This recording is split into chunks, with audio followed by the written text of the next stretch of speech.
Jane Sullivan, Ellie's mother, shot her daughter a sharp look, her voice low but cutting. Think carefully before you speak. Brayden stood to inherit the vast Stanley fortune, while Theo, brilliant as he was, had no taste for business. What kind of future could a marriage to him bring? I'll choose Theo. Ellie rose gracefully, her smile bright and confident as she met Theo's eyes. Theo's lips curved faintly in return, though his gaze lingered on Gracie for a fleeting moment before he turned away. A frown touched Alan's lips. He didn't approve of her choice, but he could deny her nothing, so he stayed silent. What about you, Gracie? He asked. Drawing in a steadying breath, Gracie lifted her eyes and slowly extended a finger toward Brayden. His expression stayed glacial. He gave her a fleeting glance before shifting his gaze elsewhere. As her hand dropped to her side, the weight of someone's amused stare brushed her skin like ice. A tremor ran through her. She forced down the lump in her throat, her pulse quickening.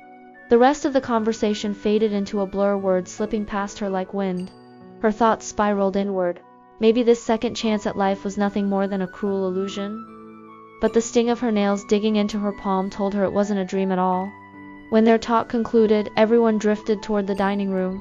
The Stanleys made their excuses shortly after dinner. Theo lingered for a polite farewell, his voice mellow and magnetic, his gaze holding a quiet charm. Brayden, on the other hand, offered neither Gracie nor Ellie a glance. He simply turned and strode out. Once Theo's attention shifted away, tension drained from Gracie's body, and she exhaled a long breath she hadn't realized she'd been holding. Rising from her seat, she made her way back to her room. As she passed the study, faint voices reached her ears, a conversation she hadn't meant to overhear.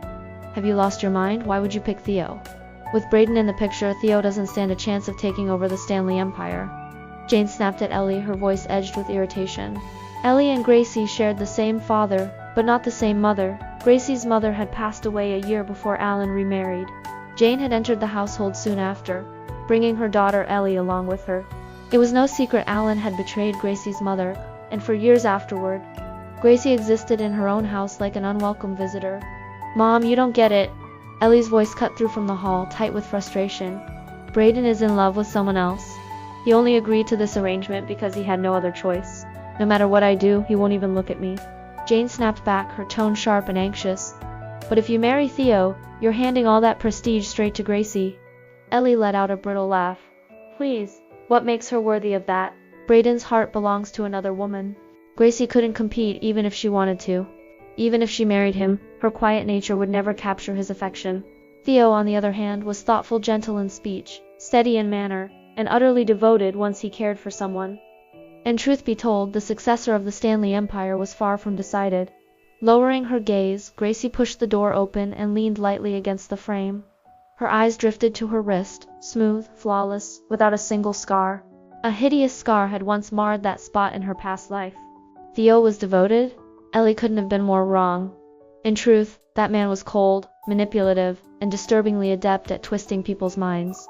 Everything he had gained before had been built upon Gracie's torment. She swore that in this life no one would ever hurt her the same way again.